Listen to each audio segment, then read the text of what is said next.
Maka hadis yang pertama dari hadis-hadis pilihan ini adalah hadis tentang larangan menyerahkan pedang dalam kondisi terhunus. Rasulullah sallallahu alaihi wasallam telah melarang ayyuta'aqa, bahwasanya diserahkan as-saifu, pedang itu, maslulan, dalam keadaan terhunus. Hadis diriwayatkan oleh Abu Dawud dan hadis ini derajatnya sahih. Hadis ini maksudnya, kalau kita menyerahkan pedang kepada seseorang, itu hendaklah sarungnya dipasang. Karena dikhawatirkan kalau kita serahkan dalam kondisi terhunus, ini akan diambil atau ditarik oleh setan, kemudian dilemparkan oleh setan sehingga mengenai teman kita tadi. Di sini meskipun lafalnya adalah as-saif, pedang, tetapi hadis ini juga berfungsi untuk selain pedang. Hukumnya sama untuk pisau dan sebagainya. Maka memberikan pisau itu jangan diserahkan dalam kondisi terhunus. Kalau mau diserahkan dibalik, bagian tajamnya kita pegang, kemudian bagian yang tidak tajam kita serahkan kepada teman kita. Atau kalau pisau itu ada tutupnya, maka ditutup dulu, dipasang dulu tutupnya, baru kemudian diserahkan. Demikian juga cutter tidak boleh diberikan dalam kondisi terhunus, harus ditutup dulu, ditarik, baru diserahkan. Rasulullah sallallahu alaihi wasallam menyampaikan alasan kenapa hal ini dilarang. Rasulullah mengatakan, la yushir, janganlah mengisyaratkan, mengarahkan ahadukum, salah satu kalian, ala akhihi, kepada saudaranya, bisilah, senjata. Nah, senjata ini kan umum ya, bisa pedang, bisa pisau, bisa golok, apapun. Fa innahu la yadri, karena dia tidak tahu, la'alla syaitan yang za'u fi yadihi, barangkali setan cabut pada tangannya, fayaqa'u fi hufratin minan nar, akhirnya dia pun terjerumus dalam lubang api neraka. Maksudnya kalau dia kemudian melukai saudaranya, maka dia masuk neraka gara-gara itu. Ini hadis muttafaqun alaih, dan inilah alasan kenapa kita dilarang menyerahkan pedang dalam kondisi terhunus. Kemudian hadis yang kedua, hadis tentang larangan ketika menghadap kiblat, ketika buang hajat untuk menghadap ke arah dua kiblat. Dua kiblat yaitu Ka'bah sama Baitul Maqdis. Dua-duanya tidak boleh kita menghadapnya. Nah, telah melarang Nabi sallallahu alaihi wasallam ayyastaqbila, bahwasanya seseorang menghadap al-qiblatain, dua kiblat, yaitu Ka'bah dan Baitul Maqdis. Karena Baitul Maqdis itu kiblat pada zaman dulu ya, sebelum dihapus hukumnya. Menghadap bibaulin, dengan kencing, au ghaitin, atau dengan berak ya. Hadis ini diriwayatkan oleh Abu Dawud, tetapi derajatnya memang adalah dhaif. Tetapi meskipun derajatnya dhaif, isinya adalah sahih ya. Karena dalam beberapa hadis Nabi SAW memang melarang dari hal tersebut. Nah, Bapak Ibu rahimani wa rahimakumullah, yang lebih penting dari ini adalah sabda Nabi sallallahu alaihi wasallam yang menunjukkan fadilah kalau kita itu buang hajat tidak menghadap ke arah kiblat. Rasul sallallahu alaihi wasallam mengatakan, man lam yastaqbil, barang siapa yang tidak menghadap al-qiblah, ke arah kiblat, walam yastadbirha, juga tidak membelakangi kiblat, fil ghaid, di dalam buang air besar, kutibalahu hasanah, atau katabalahu hasanah, dicatat baginya satu pahala, wa muhya anhu sayyi'ah, dan dihapus darinya satu dosa. Hadis ini diriwayatkan oleh Tabarani, dan rawi-rawinya adalah rawi-rawi hadis sahih. Karena itu buang hajat, meskipun para ulama mengatakan kalau tempatnya itu adalah terbuka seperti di padang pasir, di lapangan, di hutan, pokoknya tempat terbuka, tidak boleh menghadap ke arah kiblat atau membelakangi. Tapi kalau di tempat tertutup seperti dalam kamar mandi atau di WC dan sebagainya, itu boleh menghadap ke arah kiblat atau membelakangi. Meskipun begitu, tapi alangkah baiknya kalau kita tetap tidak menghadap atau membelakangi kiblat meskipun tempatnya tertutup. Kenapa? Ya karena hadis ini, siapa yang tidak membelakangi kiblat dan tidak menghadap kiblat ketika berak, maka Allah catat satu pahala, Allah gugurkan satu dosa. Nah, maka lebih baik kita tidak menghadap ke arah kiblat meskipun kondisi tertutup boleh sebenarnya. Tapi kalau kita tidak menghadap, maka kita keluar dari kamar mandi, kita dapat pahala satu dan kita digugurkan dosa satu juga. Nah, bagaimana kalau kondisi kamar mandi kita sudah dihadapkan ke arah kiblat, terlanjur, jadi klosetnya itu sudah menghadap ke arah kiblat? Nah, maka jawabnya bisa kita duduk dalam kondisi agak miring, karena kiblat itu kan sebenarnya Ka'bah itu kan tidak tepat di barat, tapi di barat agak miring.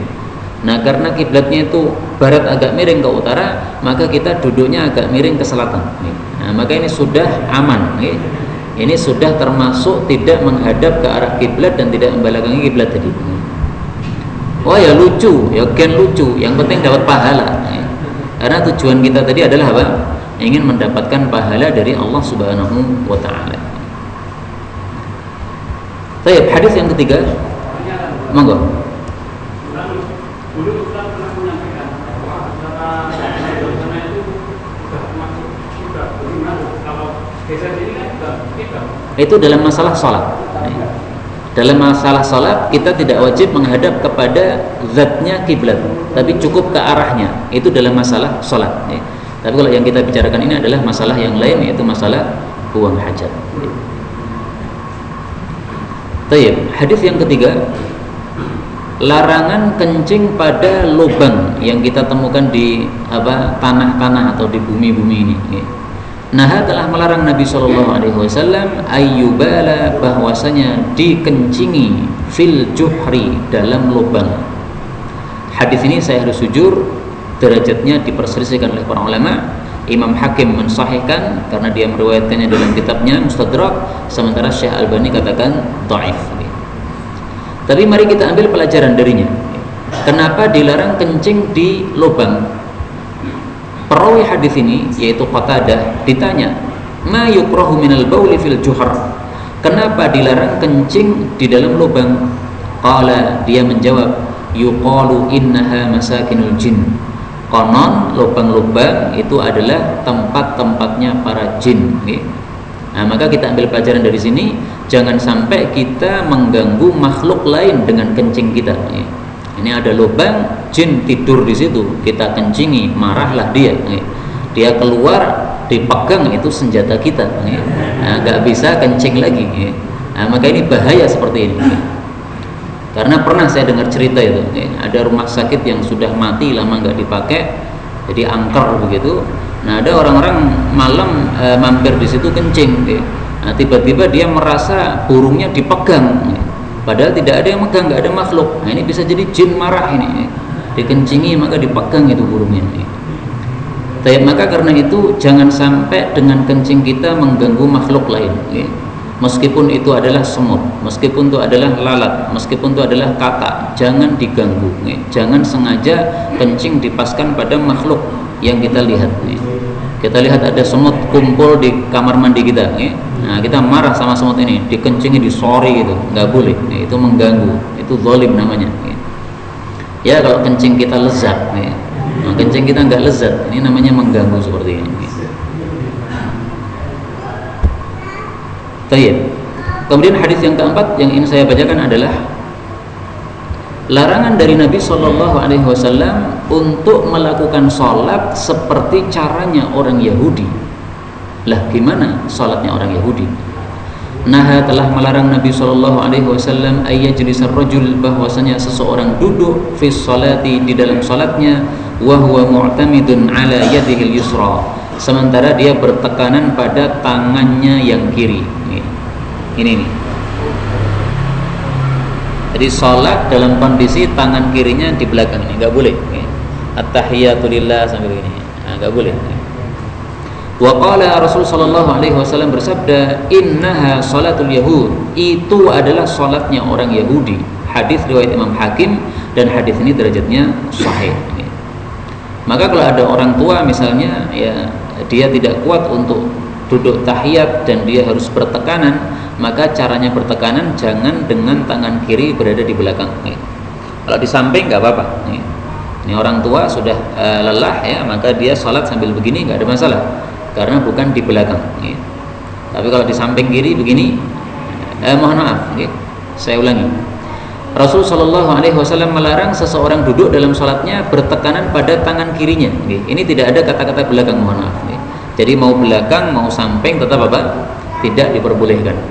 Nah kalau orang tua ini memerlukan untuk bersandaran, maka cukup dia bersandar badannya saja, ya, disandarkan pada tembok dan tangannya jangan bertekanan pada tangan. Saya tadi rancu, adapun yang tangan tidak boleh ditekan pada belakang itu hadis yang lain, bukan hadis ini. Kalau hadis ini sifatnya umum, di dalam sholat tangan kiri kita jangan digunakan untuk bertekanan. Nah sekarang mari kita lihat hadis yang lain yang saya sebutkan tadi.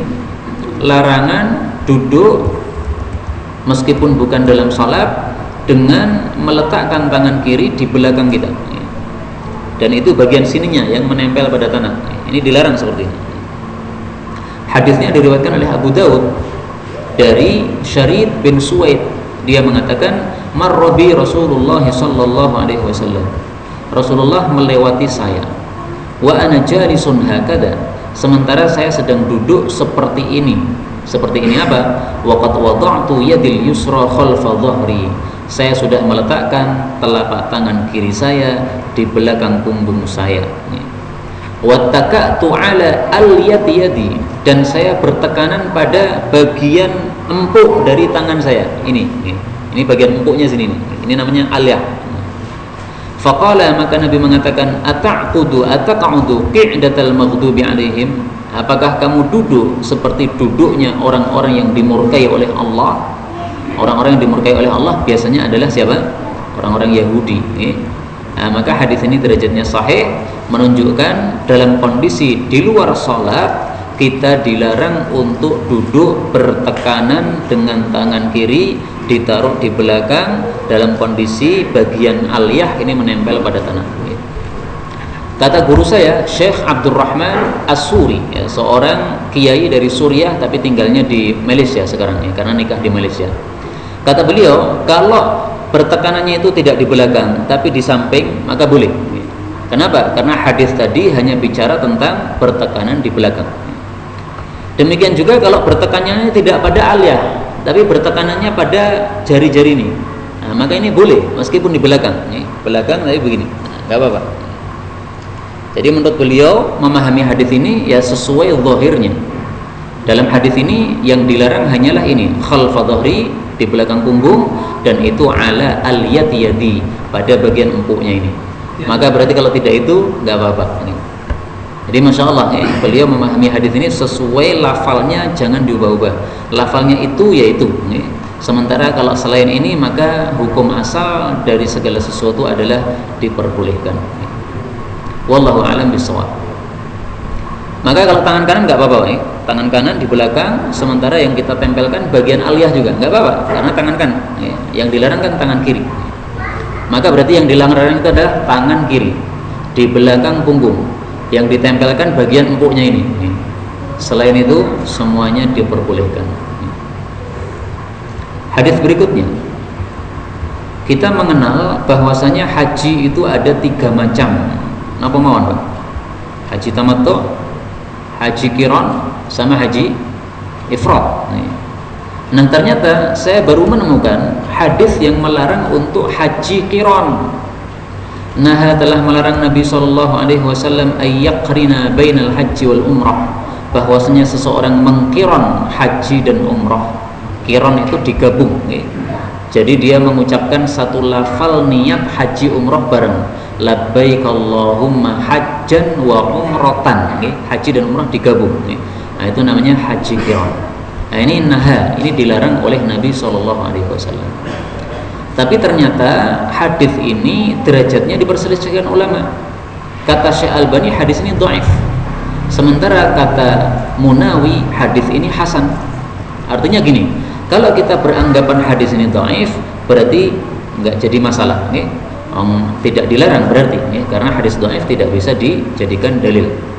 Tapi seandainya kita mengikuti pendapat yang mengatakan hadis ini hasan, jadi gimana? Boleh enggak kita haji qiran? Jawabnya adalah tetap boleh, karena larangan di sini bukan larangan haram. Para ulama menjelaskan nahyu tanzih, maksudnya ini adalah larangan makruh saja, au irsyad, atau Nabi itu menunjukkan yang lebih baik. Ada haji tamattu, ada haji ifrad, ada haji qiran. Jangan qiran, maksudnya ada yang lebih baik, yaitu tamattu saja, pahalanya lebih besar, maksudnya gitu. Karena itu silahkan tetap haji qiran, nggak ada masalah. Kalau ada orang melarang kita haji qiran berdasarkan hadis ini, maka kita katakan hadis itu derajatnya diperselisihkan ulama, dan kalaupun itu sahih, maka larangannya tidak sampai kepada haram. Tapi lebih baik memang kita hajinya haji tamattu, itu haji yang paling afdal di antara 3 haji yang ada. Mudah-mudahan kita semuanya diberi kesempatan oleh Allah untuk ibadah haji yang mabrur. Amin ya rabbal alamin. Dan kemudian hadis berikutnya yang ingin saya bacakan adalah larangan kita minum atau kita makan dengan meniup pada minuman atau makanan kita. Jadi misalnya nih, disiapkan teh panas, sementara kita ingin segera pergi, padahal sudah kita minum sedikit, maka supaya cepat minumnya kita tiup, biar cepat dingin. Ini ternyata seperti ini dilarang oleh Nabi Sallallahu Alaihi Wasallam. Naha, telah melarang Rasul Sallallahu Alaihi Wasallam ayyunfakha, bahwasanya ditiup fit ta'ami wasyarabi, baik dalam makanan atau dalam minuman. Hadis riwayat Tabarani, derajatnya sahih. Jadi makanan panas tidak boleh ditiup, minuman panas tidak boleh ditiup.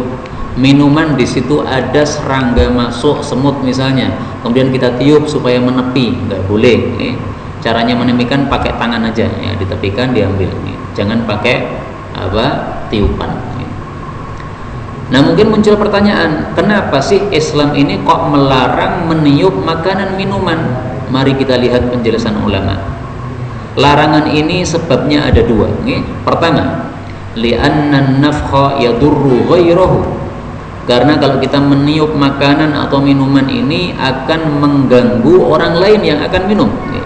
Jadi misalnya ini 1 gelas untuk berdua, kalau kita tiup, maka orang sebelah kita yang akan minum setelah kita merasa jijik, ya, karena sudah ditiup oleh kita. Dia menganggap ada gudal yang turun di situ. Nah, ini mengganggu. Gudal bahasa Indonesia apa? Paling enak ya gudal kan ya. Inilah sebab yang pertama. Sebab yang kedua, li'annahu yadullu 'alal ajalah, karena kalau kita tiup-tiup itu berarti menunjukkan kita sifatnya tergesa-gesa. Kesusu itu nggak boleh. Kesusu apa? Tidak boleh. Kita tergesa-gesa, nggak boleh. Apa dalilnya? Bahwasanya tergesa-gesa tidak boleh. Rasulullah sallallahu alaihi wasallam bersabda, al-anatu minallah, perlahan-lahan itu dari Allah, maksudnya terpuji. Wal ajalatu minasyaitan, adapun tergesa-gesa itu dari setan. Artinya apa? Tercela.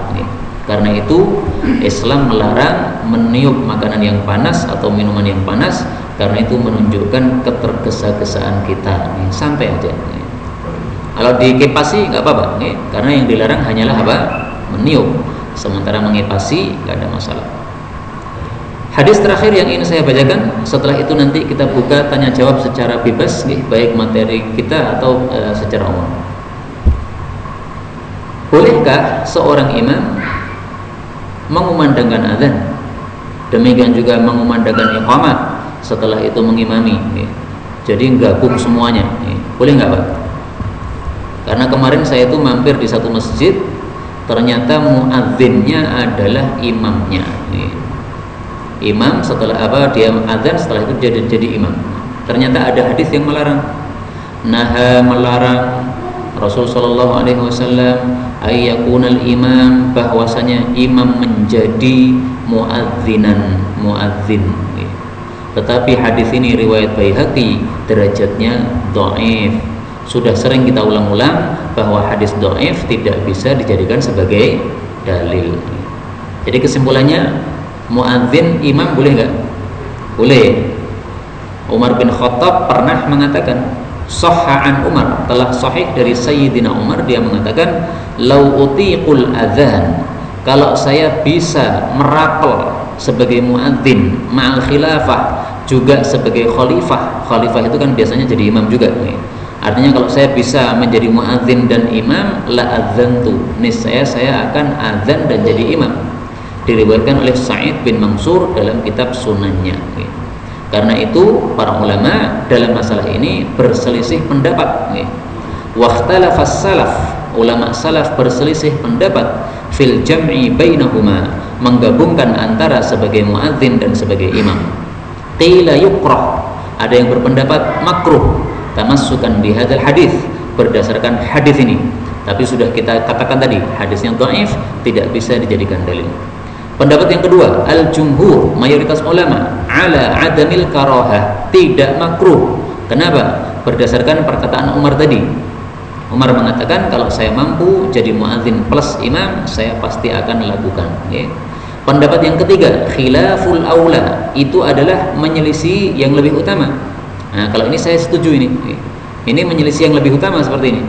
Karena dulu di masa Nabi, Nabi itu hanya menjadi imam, tidak menjadi apa?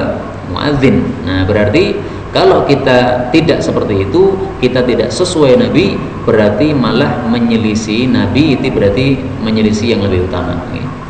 Pendapat yang terakhir, qila yustahab, ada juga yang berpendapat malah bagus, malah disukai seorang muadzin plus sebagai apa?